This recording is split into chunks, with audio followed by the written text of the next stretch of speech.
What's up, everybody? Welcome to the free room. I'm Il Gates, and I'm very pleased to introduce this video from my very good friend, Will Marshall. Will Marshall is an excellent programmer, an excellent Ableton artist, and really has blown up the APC Mark II. So if you have an APC Mark II and you want to maximize that shit, listen up, because some awesomeness is coming right up.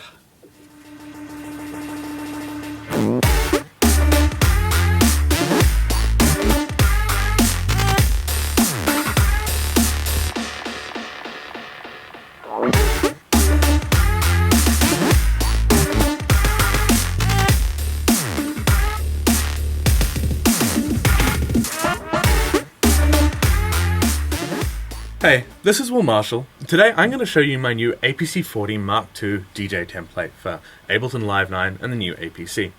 This is a combination of an Ableton template with pre-built effects, routing, MIDI mapping, the works all set up for you and a whole bunch of tutorial material, and a custom script for this APC40. The custom script adds a whole bunch of new features: volume meters, momentary effects, a step sequencer based on the Ableton push step sequencer, looping controls, and a whole bunch of little workflow and ergonomic improvements that are designed to make it way easier to perform live. This is based on my old APC DJ template, but has been substantially improved and modified since then for the new hardware. For those of you who don't know, this is kind of a pre-built, out-of-the-box configuration that's designed to get you up and performing live as fast as possible. The goal is that you'll look at it and you'll learn and you'll be able to make your own templates from this in future, but this gives you everything you need. Full internal mixing, EQ control, clip launching, effects, dry wet controls, all sorts of routing and MIDI mapping that's all being done for you. Now you can get this template from my website, www.willmarshall.me, and there are two versions. The first, the paid version, is the full template you're seeing here, and that's $20 from my website. There's also a free lightweight version that has the full Ableton project file with all of the effects and the MIDI mappings built in, but does not have the custom script for the APC40, which means it does not have the step sequencer, it doesn't have the metronome, it doesn't have the volume meters, it doesn't have the momentary effects.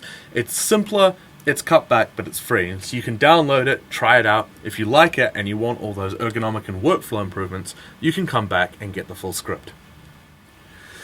So to start with, I'm going to give you guys a quick overview of all the basic features in this template. We're going to go into more detail and go through each part kind of explicitly line by line in a later video. But for now, I'm just going to give you a quick idea of everything it contains. This is a 4-deck template with full internal mixing. So decks 1, 2, 3, and 4. Up the top here on these four knobs here, we have high and low pass filters, like on a Pioneer mixer. Here we have clip launching controls, same as the standard APC, clip stops and channel selects, all the same. Down here we have the 4 volume faders. Now these are smart volume faders, which I've shamelessly cribbed from Il Gates, thank you Dylan. These are both EQ and volume in one. So to give you an idea what that sounds like, I'll go down to this wonderful track by Opio from New Zealand.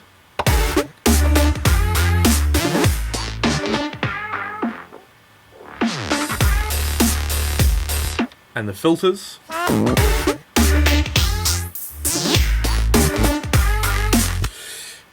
On this side here, we have the 4 bass faders. Now these are just volume controls for the bass frequencies. The EQ curves are based on an Allen Heath mixer, and the design so you can slam the bass in and out of the mix really quickly. Super handy when you're on stage.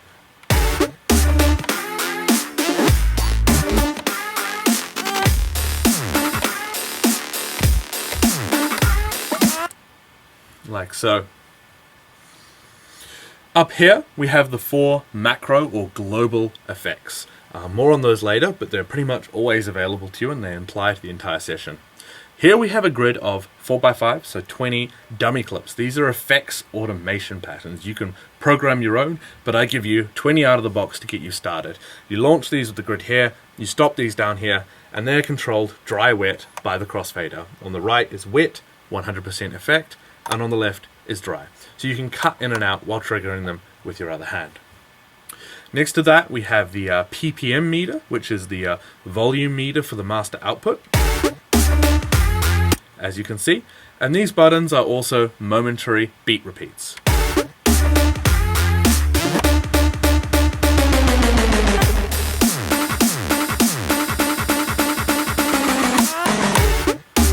As you can see, these momentary beat repeats are also controlled by the crossfader. Down here, you have the visual metronome. This will indicate where in the current bar you are, and is playing whenever the track is playing. 1, 2, 3, 4. That follows along with the BPM and is always mapped to the global quantization. Super useful. Down here, you have looper controls, allowing you to toggle the loop on and off, which is based on something like Tractor or Serato, which have on-the-fly looping controls built in. Ableton doesn't come with anything like that out of the box, so I've done the best I can to reproduce that behavior in this script. Over here, you have standard 4x2 grid of device controls. Now, there are 8 effects, the same effects on each of the 4 decks. You can see that macro rack here is reproduced across these 4 decks. Up here you have 3 user modes. The first is the default, in which these are filters and these are global effects controls. The second is sends control, in which these 4 knobs control send A for decks 1 to 4, and these 4 knobs control send B for decks 1 to 4. And lastly, you have user mode, which enables the step sequencer. More on that later. If you purchase the Pro template, you'll also get 3 of my original tracks, Civil Serpent, Acononyx, and Blush Response. They'll come preloaded into the template for you, and they'll already be split up into components with the start things already set and the warping already correctly done, just to show you how I prep my own tracks for performance with my own templates. So feel free to play them out, have fun. If you like them, that's great, and take a look at them and make sure you understand how I've set it all up in Ableton. Thank you.